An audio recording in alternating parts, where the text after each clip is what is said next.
Estimados irmãos espíritas e não espíritas, sejam bem-vindos ao nosso canal.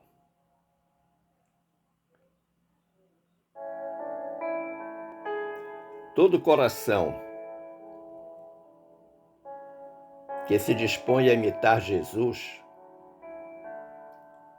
estudando e aplicando o seu evangelho de amor e libertação,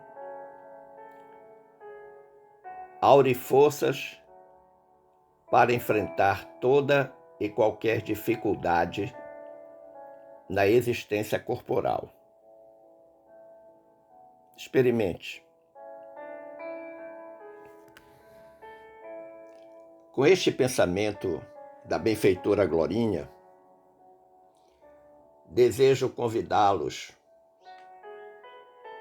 a refletirmos juntos sobre o tema Chaves Libertadoras. Aparentemente, um título não muito comum nas hostes espíritas, mas há um ponto de partida para que nós reflitamos sobre este assunto. Todos nós, diariamente, enfrentamos dificuldades, dores físicas e morais, decepções, traições, angústias, incompreensões, doenças, privações e muitas outras coisas que o tempo e o espaço não permitiriam citar a todas. Mas evidentemente que diante dessas circunstâncias adversas,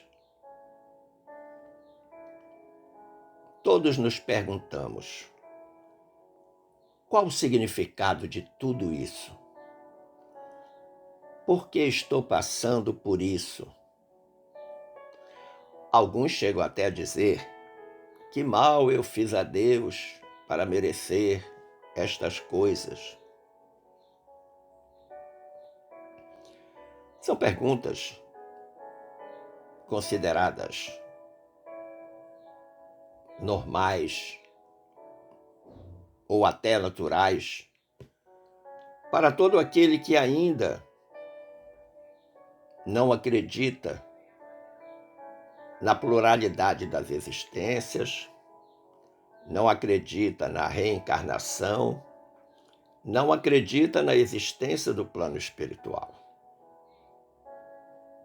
É compreensível que para esses o raciocínio seja exatamente como eu disse anteriormente: por que eu estou passando por tudo isso? Qual é o significado de tudo isso na minha vida? Mas tem uma pergunta mais importante ainda. Como devemos nos comportar diante dessas situações? Ou de forma prática, o que fazer?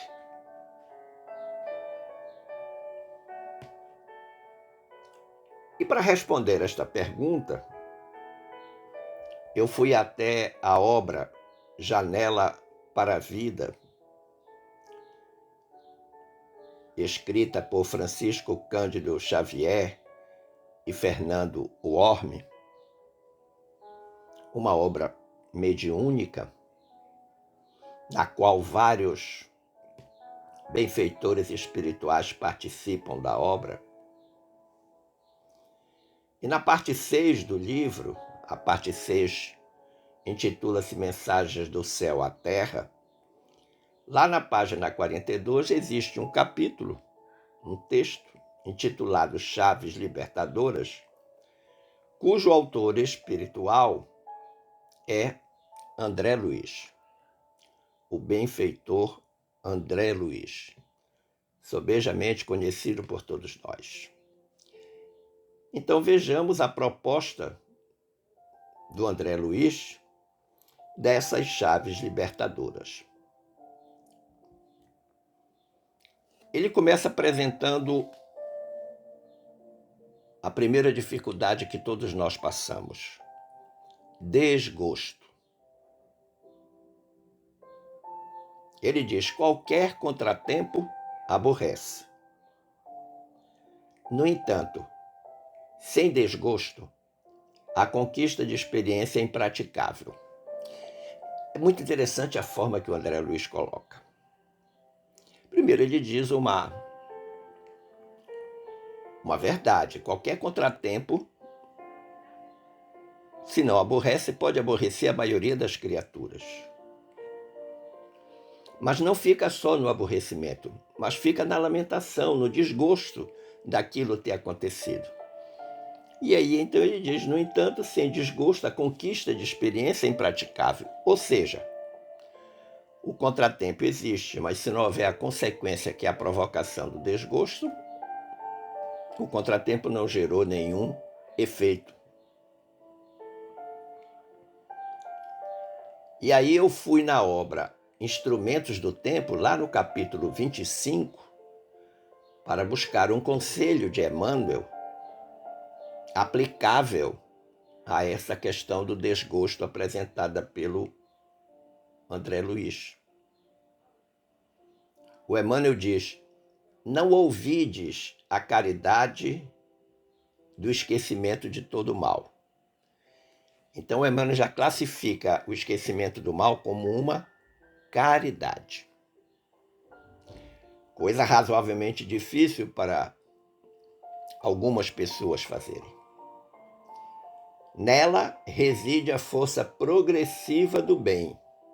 Então esta caridade de esquecer o mal já é uma forma de progredir, de praticar o bem. Em seguida, Emmanuel diz: de sabores revividos são espinhos bem cultivados.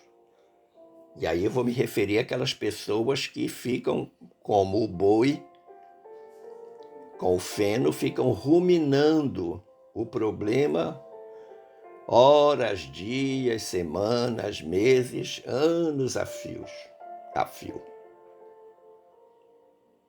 E vez por outra estão relembrando o fato para ficarem desgostosos. O Emmanuel diz então: diariamente é possível exercê-la. Quem? A caridade. Porque o cipoal dos desgostos de toda sorte nasce também de sementes minúsculas. Então ele diz que o desgosto não vem somente de um fato assim grandiosamente ruim. Ele diz que coisas pequenas também são capazes de provocar desgostos, que aliás são em maior número do que as grandes circunstâncias adversas. Razão pela qual ele faz uma recomendação quanto à experiência temporal dessa caridade, quando diz diariamente. Ou seja, de segunda a domingo, de janeiro a dezembro, sempre. Sempre. Em seguida, André Luiz nos apresenta outra dificuldade: obstáculo. Todo impeço atrapalha. Ou seja, todo obstáculo, tudo aquilo que impede, atrapalha. Sem obstáculo, porém, nenhum de nós consegue efetuar a superação das próprias deficiências. Eu queria lembrar que existe uma prova na Olimpíada chamada Corrida com Obstáculos, que é uma modalidade esportiva assim, absolutamente sensacional e que exige do atleta não apenas a habilidade da velocidade em correr, mas a agilidade na ultrapassagem daqueles obstáculos. porque cada obstáculo derrubado é um ponto negativo que o atleta recebe. Mas a gente vê que o esforço deles em ganhar velocidade e simultaneamente ultrapassando os obstáculos mostra exatamente o que está dizendo o André Luiz. Talvez a deficiência que ele tivesse do ponto de vista da agilidade não fosse superada se não tivesse o obstáculo. Ele fosse apenas um velocista, mas ele tem que desenvolver uma habilidade a mais além de ser velocista.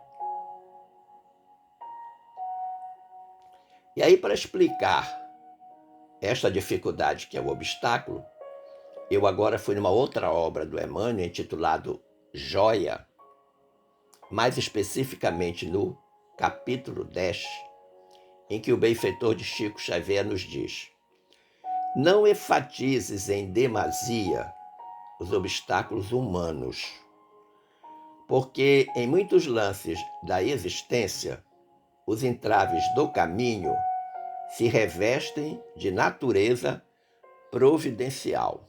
Olha que interessante. Não dê muito valor aos obstáculos que as pessoas criam, às dificuldades que as pessoas criam, porque nem sempre partem delas.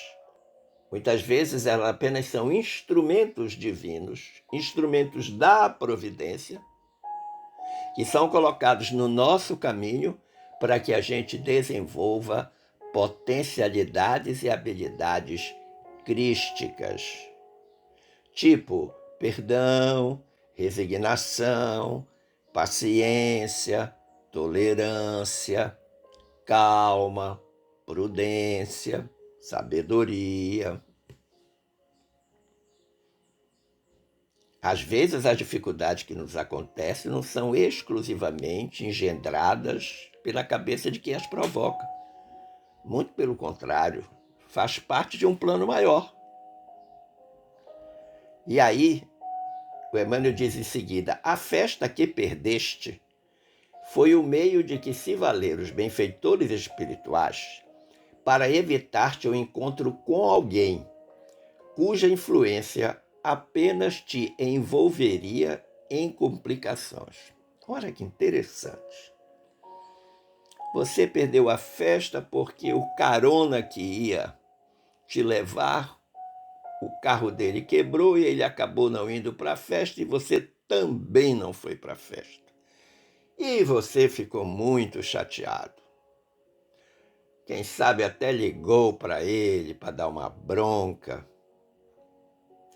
Quando, na realidade, existe um objetivo maior que ninguém consegue humanamente ver.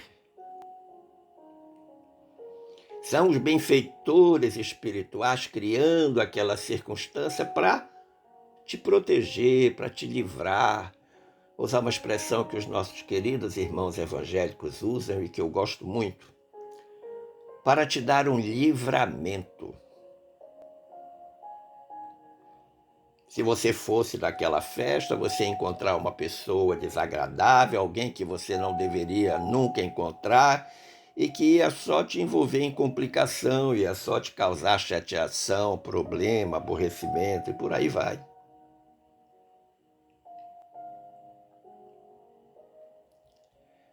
A terceira dificuldade que o André Luiz nos apresenta é a decepção.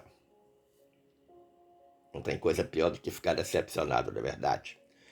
Principalmente com os que nos são caros ou caros. Familiares, amigos queridos. É terrível. E o André Luiz diz: qualquer desilusão incomoda. Não interessa quem faz, não interessa do tamanho que é, como aconteceu. Qualquer desilusão incomoda. Mas aí ele coloca uma conjunção adversativa e vai mostrar o outro lado desta moeda. Todavia, sem decepção, não chegamos a discernir o certo do errado. Olha que interessante. Ou seja, quer dizer que tem um lado positivo da decepção? Sim, tem um lado positivo. Que é aquele que nós realizamos quando estudamos a situação, quando analisamos a situação em si, o fato em si, a decepção em si.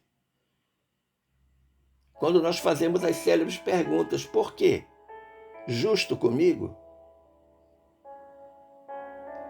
E aí a gente vai perceber, a depender do fato, o que estava certo e o que estava errado naquilo que a pessoa fez, naquilo com o que ela te decepcionou.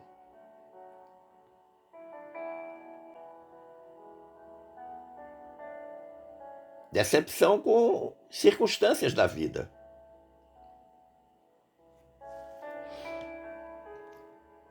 Para aprofundar a reflexão sobre este aspecto da desilusão, eu fui lá na obra Seara dos Médiuns, no capítulo 62, e encontrei algo interessante dito pelo Emmanuel.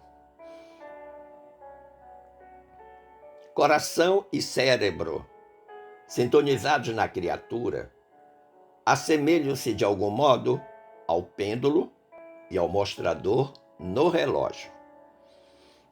Ele está fazendo uma analogia. O coração, à maneira do pêndulo, marca as pulsações da vida. Imagina aqueles relógios antigos, né? O pêndulo vai para a esquerda, para a direita, para a esquerda, para a direita, para a esquerda, para a direita. Bom, o Emmanuel está dizendo que o pêndulo marca a pulsação da vida. E o pêndulo é o coração. O cérebro, simbolizando o mostrador, estabelece as indicações. Ou seja, no mostrador tem os ponteiros que caminham em função do pêndulo, do movimento pendular. E vão dizendo as horas, vão dizendo os minutos. E aí o Emmanuel arremata brilhantemente. No trabalho em que se conjugam, um não vai sem o outro. Ou seja, se o pêndulo parar, o ponteiro não avança. Mas o pêndulo em movimento, o ponteiro está sempre avançando. Há uma sincronicidade de ação. Tá bom, Nelson, o que é que isso tem a ver com decepção? O que eu tenho que sincronizar? A leitura do fato com os meus valores. A circunstância que me decepcionou precisa ser examinada com base nos meus valores. Não é simplesmente com base na minha reação emocional, porque eu fiquei chateado com aquilo que me foi feito, com aquilo que me decepcionou. Claro que não. Mas com os meus valores. Por que aconteceu isso? Por que fulano fez isso? Examinar, inclusive, o lado bom de quem está te decepcionando. Se for uma decepção provocada por alguém, claro. Se às vezes se arruma todinho e fica todo bonitinho, todo arrumadinho, para ir para uma festa, quando vai sair de casa desaba um belo de um toró. É chuva que não acaba mais. E você fica profundamente decepcionado com a natureza. Nossa, gastei dinheiro, comprei roupa nova, arrumei cabelo, as moças, fiz a unha, me preparei toda e quando vou sair de casa não posso porque está dando uma senhora tempestade. Tem que ter uma razão maior. E aí, você vai ter que fazer essa conjugação do coração e do cérebro, como diz o Emmanuel. O coração vai sentir, muito provavelmente, mandar a mensagem da decepção. O cérebro vai receber essa mensagem, mas precisa analisar. E se de repente essa chuvarada toda foi para o seu bem? É uma forma de você ficar em casa para ser protegido de algo maior. Não é verdade? Vai pensando nisso aí.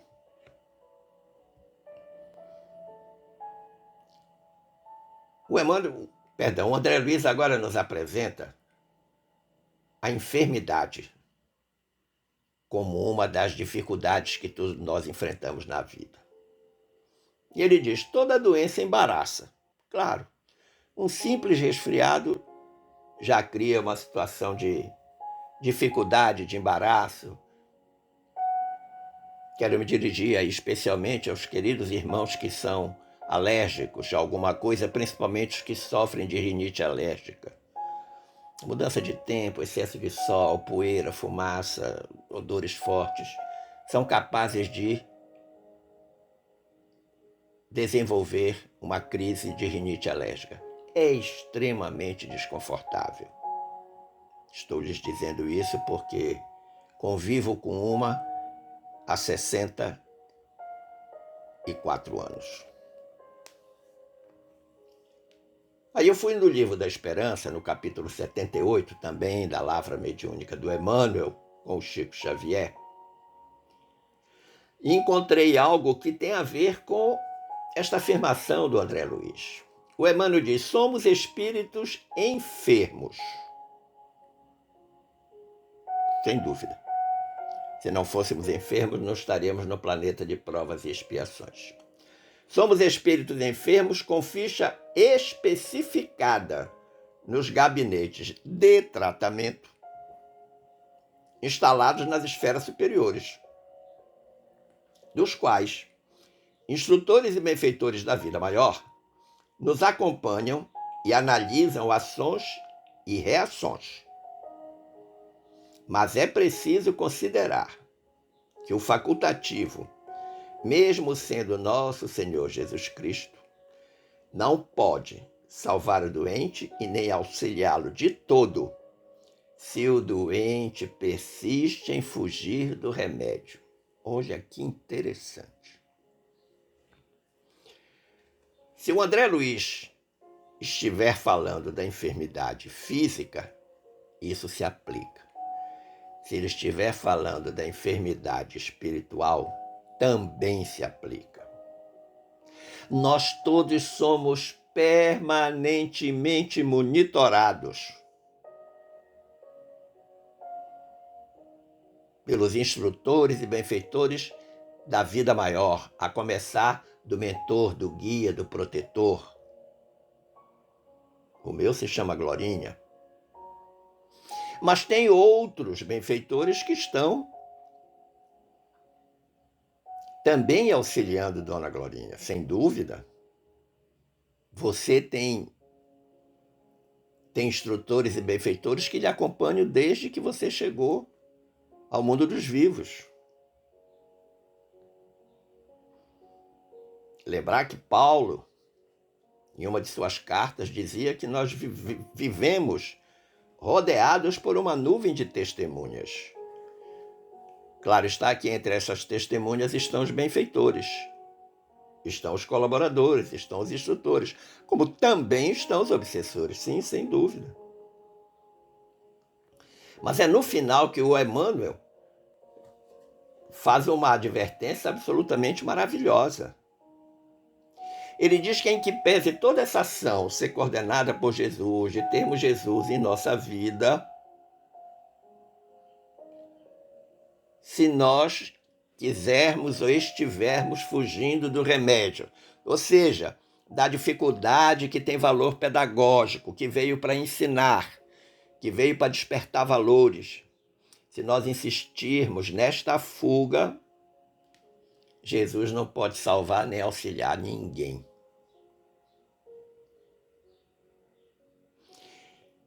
Então eu preciso abençoar a enfermidade. Eu me lembro que nas minhas primeiras crises de rinite, lá bem atrás, e já também na vida adulta, eu reclamava demais, eu ficava absolutamente intolerante, com nervos à flor da pele. Mas o Espiritismo acabou por me ensinar que a rinite é uma forma de melhorar o meu comportamento. É uma forma de fazer avançar alguns valores que eventualmente eu tenha trazido ou conquistado nessa existência. e que eu preciso agradecer a oportunidade que estou tendo. E claro, todas as vezes em que eu abençoo a enfermidade, o tempo de duração dela é sempre menor. Os sintomas mais afligentes diminuem. E não acontece só comigo, porque eu já ouvi relato de muitas pessoas que, desenvolvendo um processo de aceitação, de resignação de boa qualidade, recebem de Deus o benefício da cura mais rápida. Vá pensando nisso. Agora André Luiz nos fala da tentação. E começa dizendo: qualquer desafio conturba. Qualquer um. Não é um desafio específico esse ou aquele, não. Qualquer um conturba, perturba, atrapalha, mexe com a cabeça e com o coração. De novo, ele coloca uma conjunção adversativa e dá a lição. Mas, sem tentação, nunca se mede a própria resistência. Então significa dizer que a tentação é pedagógica? Sim. A tentação ensina? Sim. A tentação é necessária? Sim. De que adiantaria estudar todo o conteúdo teórico se não houvesse a prova? Para aferir se, evidentemente, nós aprendemos de fato. De que adiantaria? De nada. As tentações estão aí, desfilando a todo instante, a todo segundo. Há de nos provocar, a chamar nossa atenção para ver como nós estamos em termos de habilidades e potencialidades crísticas. E a nós espíritas especialmente. Nós sorvemos conhecimento de toda a ordem, dos livros, das palestras, da participação em eventos, dos áudios. Nos entupimos de conhecimento. E fazemos o que com ele? Tem que vir a tentação para, na prática, nós confirmarmos o que aprendemos na teoria.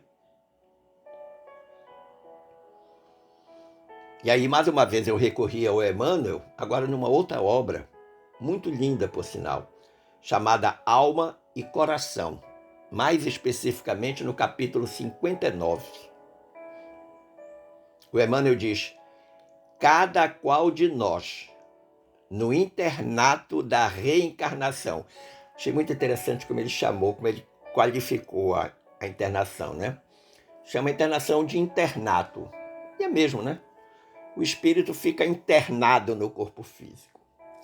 Então, cada qual de nós no internato da reencarnação é examinado nas tendências inferiores que trazemos das existências passadas, a fim de aprendermos que somente nos será possível conquistar o bem, vencendo o mal que nos procure, tantas vezes quantas necessárias, mesmo além do débito pago ou da sombra extinta. Esse Emmanuel é fantástico. Faz uma afirmativa que todos nós conhecemos, nós trazemos todo o nosso pretérito de erros vem com a gente no espírito. A gente recebe a reencarnação como oportunidade.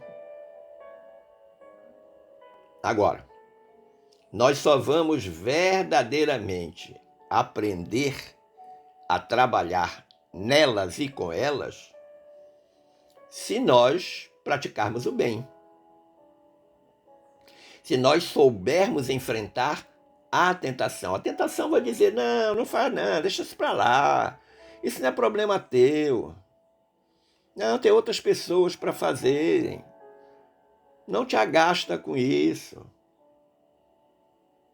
Quando nós temos, por exemplo, a oportunidade de fazer uma caridade, não te preocupa, tem muita gente fazendo, deixa para lá. E aí o mal acaba vencendo. Mas quando o bem vence o mal, nós crescemos. Nós vencemos a tentação. A tentação dizendo para a gente não fazer e o bem recomendando a execução do que deve ser feito. E isso tantas vezes quantas necessárias forem. Mesmo que nós já tenhamos pago o débito, saldado a dívida. Mas a tentação permanecerá.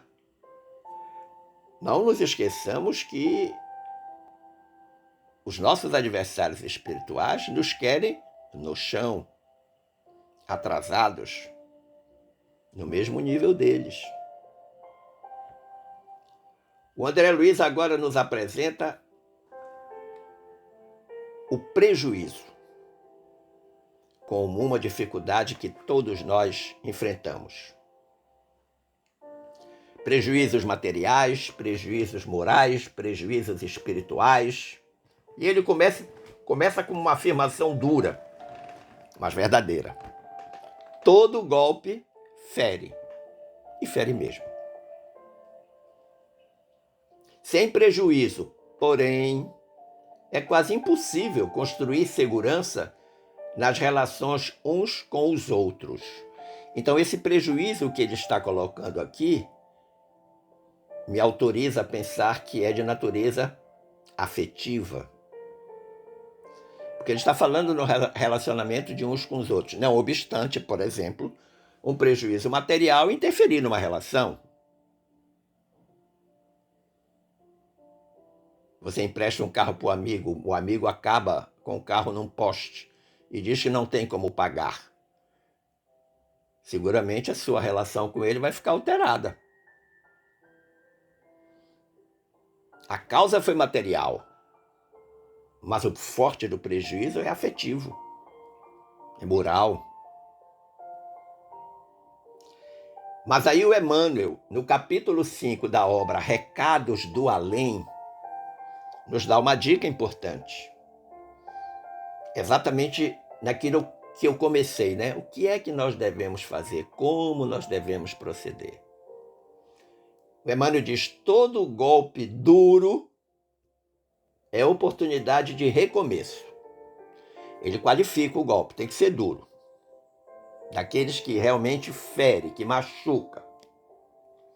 Mas aí ele coloca uma conjunção adversativa, ensinando o que a gente tem que fazer. Ele diz: portanto, aí vem com a lição, ergue a fronte, ou seja, a cabeça erguida, olhar para cima. Esquece as provações do caminho e segue adiante no trabalho que Deus te deu, agindo para o bem e servindo sempre. Porque a providência divina jamais nos abandona e amanhã será outro dia. E aí eu me lembrei de uma canção católica que diz: segue adiante e não olhes para trás. Não temas, segue adiante e não olhes para trás. E me lembro também de uma passagem evangélica de Jesus: quem põe a mão na charrua e olha para trás não pode ser meu discípulo.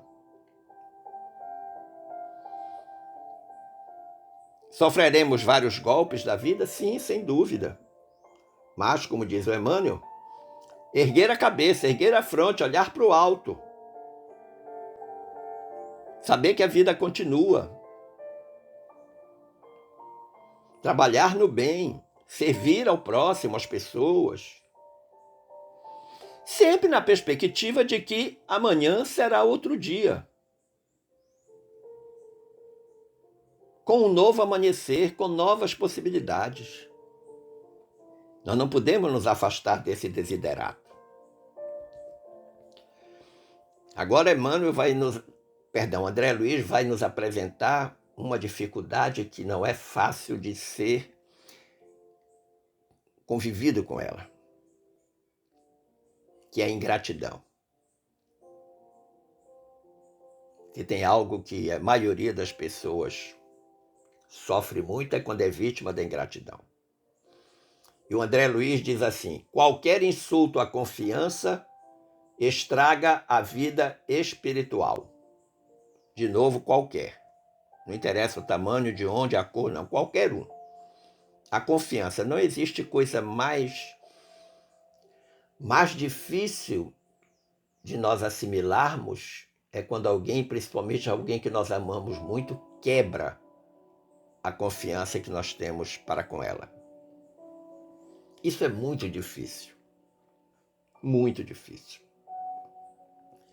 Mas, novamente, o André Luiz coloca uma conjunção adversativa e diz: no entanto, sem o concurso da ingratidão que nos visite, não saberemos formular equações verdadeiras nas contas de nosso tesouro afetivo.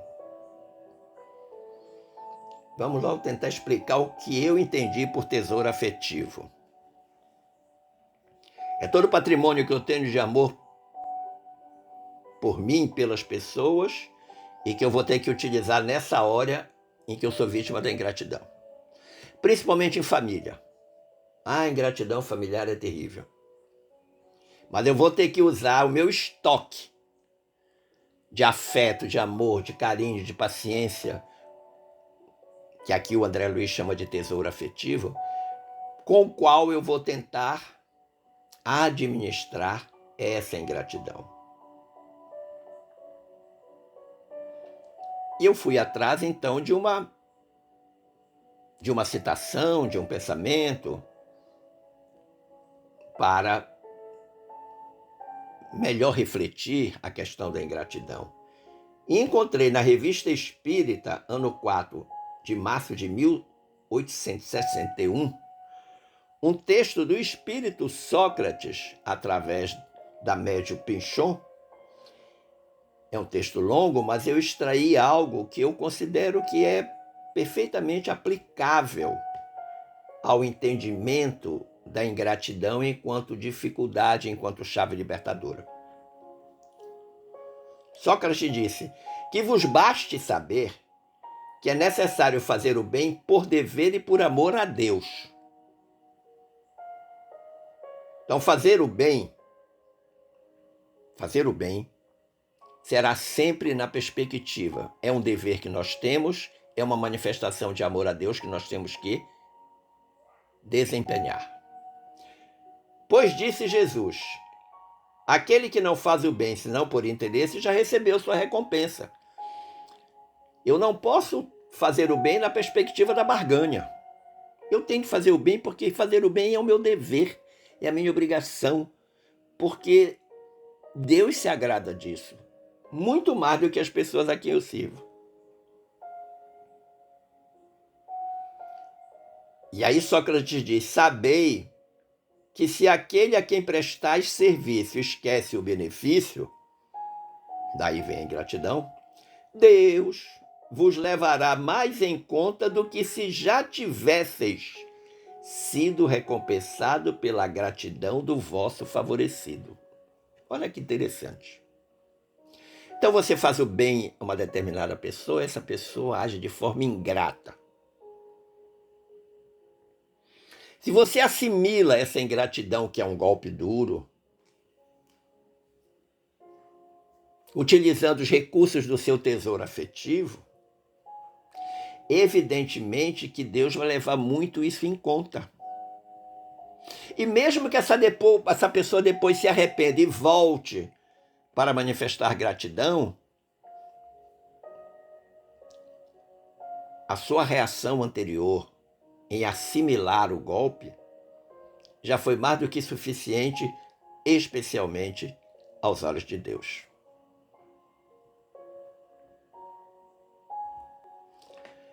Agora o André Luiz vai nos falar, já aproximando do final, sobre a desencarnação como chave libertadora. Ele diz: toda morte traz dor. Em ambos. No que vai, no que morre, no que desencarna, porque o espírito também sofre em se afastar dos seus afetos, como nos que ficam, nos vivos que permanecem chorando a morte, chorando a saudade, sem dúvida. Mas aí, o André Luiz, novamente com uma conjunção adversativa, vai dizer: sem a desencarnação, porém, não atingiríamos a renovação precisa, largando processos menos felizes de vivência ou livrando-nos da caducidade no terreno das formas. Não, de todas as explicações do André Luiz, essa foi a que eu considerei mais difícil de ser assimilada e de ser refletida mesmo. A gente sabe que a desencarnação é algo normal e natural, né? Tudo que tem vida morre. Ela é necessária. Evidentemente que nós não podemos precipitá-la, mas ela é necessária e ela virá para todos nós. Mas a morte é algo que ninguém quer ouvir falar. Ninguém quer ouvir falar. Mas acontece que certas vezes a desencarnação chega num momento em que todos ficam estupefatos e, poxa, mas com tão pouca idade, o problema nem parecia tão sério. Como é que essa pessoa desencarna? E aí é o que André Luiz está nos explicando, dizendo que aquela desencarnação foi o benefício porque se a criatura permanecesse na existência, ela ia sofrer infinitamente mais.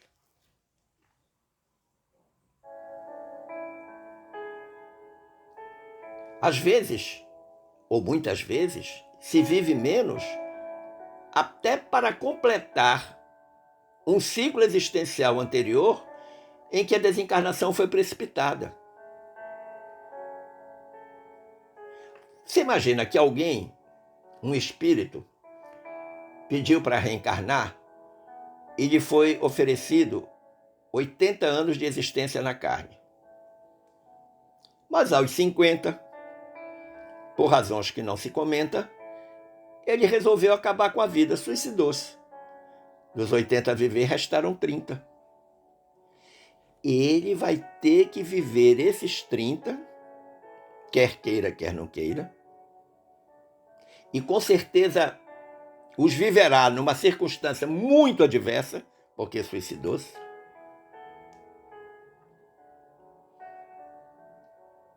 E a desencarnação, desta forma brutal e absolutamente anticristã, que foi do suicídio, vai provocar nele, numa próxima reencarnação, a renovação que ele necessita.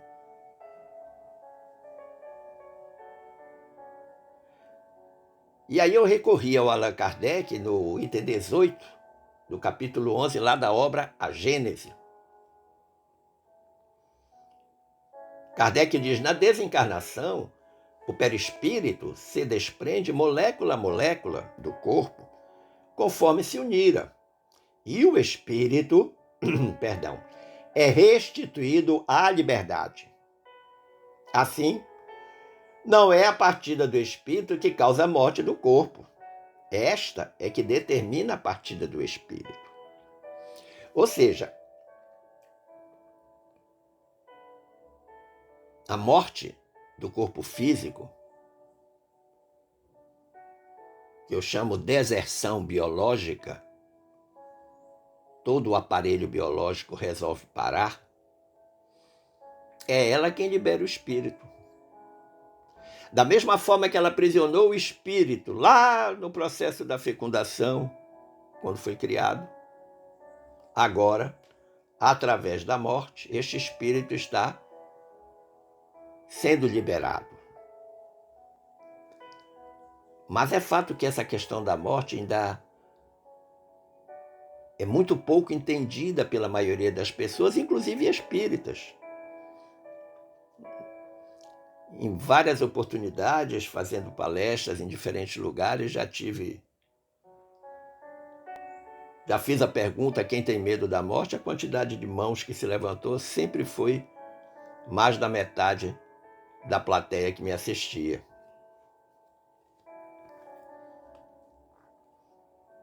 A Maria Lúcia Arruda Arane e a Maria Helena Pires Martins na obra Filosofando, elas têm um capítulo dedicado à morte, e elas dizem algo interessante. Só o ser humano tem consciência da própria morte. Só o ser humano. As plantas não têm, os animais não têm. Por se perceber finito, então a gente tem consciência que um dia vai acabar, né? Pergunta-se sobre o que poderá ocorrer após a morte. Eu imagino que essa dúvida permeia a cabeça de muitos. Claro, tem uns que vão dizer que quando acabar, acabou, ponto, c'est fini. Mas outros vão ficar na dúvida. O que vai me acontecer depois que eu morrer? A crença na imortalidade, na vida depois da morte, simboliza bem a recusa da sua destruição e o anseio da eternidade. Eu achei sensacional essa colocação da Maria Lúcia e da Maria Helena. A crença na imortalidade, na vida depois da morte, simboliza bem, ou seja, de forma clara, límpida, transparente, a recusa da sua destruição, a recusa da destruição da vida e o anseio da eternidade, ou seja, eu vou continuar. A vida é para sempre, o que acaba é a existência. E aí nós chegamos ao final da apresentação do André Luiz em Chaves Libertadoras, quando ele diz, conclusivamente, compreendamos à face disso que não podemos louvar as dificuldades que nos rodeiam. Uma afirmação sensata. Tem dificuldade na vida? Tem. Também não vou bater palmas para elas. Mas aí ele coloca novamente uma conjunção adversativa, né? Mais ou menos no estilo Emmanuel. Mas ele diz, mas é imperioso reconhecer que, sem elas, sem as dificuldades, eternizaríamos paixões, enganos, desequilíbrios e desacertos. Então esse é o valor pedagógico da dificuldade. De um lado, ele evita que isso se cristalize, né, se eternize, paixão, engano, desequilíbrio, desacerto, problema, erro, etc. Motivo pelo qual será justo interpretá-las por chaves libertadoras. Desengano, traição, o golpe duro, tudo aquilo que a gente viu anteriormente, a desencarnação, a ingratidão, que funcionam em nosso espírito, a fim de que nosso espírito se mude para o que deve ser, mudando em si e fora de si tudo aquilo que lhe compete mudar. Muito inteligente esse final da conclusão do André Luiz. Eu preciso da dificuldade, nós precisamos da dificuldade, nós temos que promover este processo de mudança, mudança interior, a reforma íntima tão propalada. Mas também eu tenho que mudar as coisas fora de mim, pelo meu bom exemplo. Mas eu só tenho que mudar aquilo que me compete mudar. O que eu não devo nunca é tentar mudar ninguém. Cada um muda a si mesmo.